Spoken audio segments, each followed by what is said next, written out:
everybody, good morning. I just wanted to take a moment because I was thinking as I was posting in my challenge groups today, and I had something I wanted to share with you.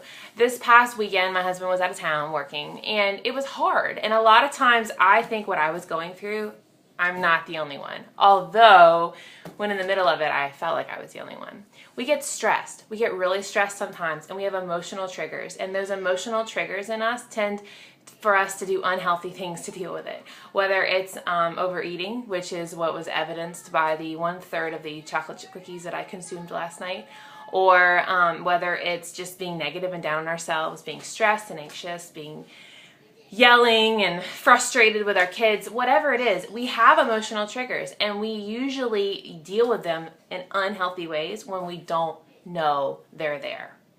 So a lot of times when I'm working in my challenge groups, we hit these walls. Like a challenger will be trying to make progress with their exercise, with their fitness, with their attitude, and they just struggle. They struggle with overeating, or they struggle with missing their workout, or they struggle with just a negative image of themselves. And the root of it is usually underneath. It's an emotional trigger. It is something inside of them, whether that is that their job is really stressful and that's how they deal with it, that their husband's gone and they have 5 kids and they are going crazy because they just want an adult conversation. Not that I had that happen at all. Whether it's that they're just feeling down because they want to reach their goal but they're scared that they can't, so they don't even want to do it anymore. Or like comparison. Sometimes you can look at what other people are doing and think you're not good enough, and so you really struggle with that comparison. So what do? Number 1, the step is you have to identify. Okay, he has a deer. You have to identify what is your trigger. What is the feeling underneath? Don't be afraid to go there, because I guarantee you it probably feels huge, but when you pull it out of the dark, it's this big compared to you, compared to your worth, compared to your value, compared to your why you want to change. We've talked about that before here. It's not as huge, but it feels like it because you're trying to conquer it in a dark room where you can't see what you're doing.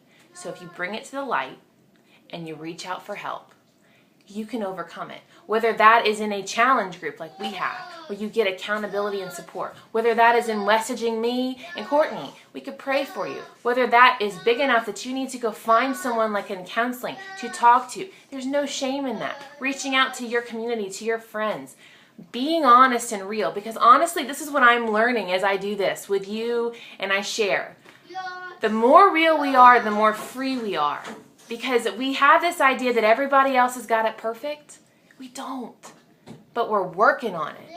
And when we share our struggles, we strengthen each other because it gives us an opportunity to lift one another up. It's like an onion. You get one done, another one pops up, but it's okay because we have the grace to work through it. So my challenge to you this week, based on the challenge I had this past week, is to dig in and feel like, if you don't feel like it, just do it anyway. What are the things that are like triggering you to struggle? Face them and write them down. We're approaching spring, a new time. Take the time now to work on these things and lifting them out of the dirt, out of the dark, and putting them in the light. And know that we are here to support you 100%, and find something that inspires you to push past it and find that freedom. My name is Kelly Brown. Thanks for taking the time to check in today. Have an awesome day.